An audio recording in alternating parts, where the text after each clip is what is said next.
In the final 60 seconds of his life, a man discovers the truth he ran from for decades, yet destiny gives him one last moment to rewrite everything. If you want more stories that hit straight to the heart, make sure you subscribe right now. The sirens were still distant when Daniel Hale realized he had less than a minute left. Smoke was rising from the crushed metal that used to be his car, a soft gray ribbon disappearing into the night sky. He could taste iron, feel the cold pavement digging into his back, and hear the faint echo of his own heartbeat slowing down like a drum losing rhythm. People screamed somewhere behind him, headlights flashed, and yet he felt strangely calm, as if he had been here before, in another life, waiting for the same ending. For 46 years, Daniel had lived like time was infinite, like apologies could always be delayed, like the people who loved him would always remain close enough for tomorrow. But in this final moment, with glass glittering around him like broken stars, he understood something that burned sharper than pain. Tomorrow was a myth he had believed for too long. His mind drifted to his daughter, Amelia. She had turned 10 last month. He had not been there. He had promised to come, even bought a little silver bracelet for her, but he stayed late at work, chasing a deal no one would remember a year later. Her mother had called him that night, voice trembling with disappointment, telling him Amelia cried because he didn't show up. He had meant to say sorry. He had meant to explain. And yet the words never made it past his pride. Now, in the fading flicker of streetlights above him, her smile was all he could see, the small gap between her teeth, the way her eyes lit up when she ran toward him in the park, her drawing stuffed into his coat pocket because she always said, "Daddy, take them so you don't forget me."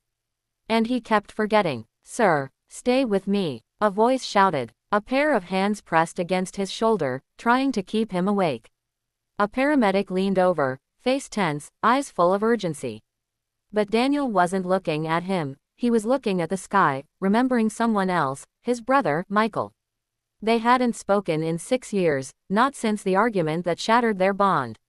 It was over something small, something stupid, but pride had built walls neither wanted to break. Every birthday, every holiday, Daniel considered calling. He imagined dialing the number, imagined hearing Michael's voice, imagined simply saying, "Let's not waste any more time." But he never did. It was always the wrong day, the wrong moment, the wrong mood. Now he wondered, did his brother still think of him? Did he still care? Did he believe Daniel hated him? A wave of regret crashed over him so strong it hurt more than the twisted metal around him. Life wasn't long, it was a collection of moments people kept waiting to use later. But later was an illusion.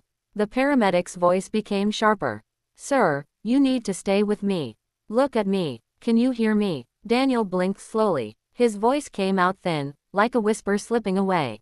"Call, Amelia." The paramedic leaned closer, struggling to understand. "Who? Your daughter?" Daniel nodded weakly. In his pocket, the small silver bracelet, the one he never gave her, pressed against his hip. He wished he could hold it, wished he could place it into her hands, wished he could tell her that she was the only thing he got right in a life full of wrong turns.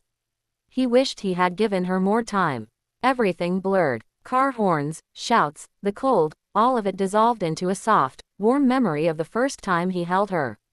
She had been so small, wrapped in a pink blanket, her fingers curling around his thumb. He promised her everything that day. Promised to protect her. Promised to stay. Promised to be someone she could trust. Promises were easy when life stretched endlessly ahead. Now he felt them slipping away like sand through his fingers. Another memory flickered, his mother cooking in their old kitchen, telling him, "Love is not said. It is shown." He had laughed back then, thinking he had all the time in the world to show it. The paramedic pressed on his wounds, shouting something Daniel could no longer decipher. His hearing faded, replaced by the sound of waves, though the ocean was miles away. He felt a strange comfort, a gentle warmth filling his chest as if the world were trying to cradle him one last time. There was something he still had to do. Something he couldn't leave undone. With trembling hands, he reached into his pocket, fingers brushing the silver bracelet. He pulled it out, barely lifting it before it slipped from his grasp and landed beside him on the road. The paramedic picked it up. "Is this for her?" Daniel managed a faint smile. "Tell her, I didn't forget." Tears stung the edge of his vision. He wanted to say more, tell Amelia she was the best part of his story, that he was sorry for missing too many pages of hers. Tell his brother that he loved him, even in silence. Tell the world he finally understood what mattered. But time was out. His breaths became shallow, softer, slower. The sirens grew louder, but they arrived too late. As everything dimmed, Daniel whispered the words he wished he had said 1,000 times. I'm sorry, I love you, and in that last moment, he finally meant them with his whole heart. The world faded to white.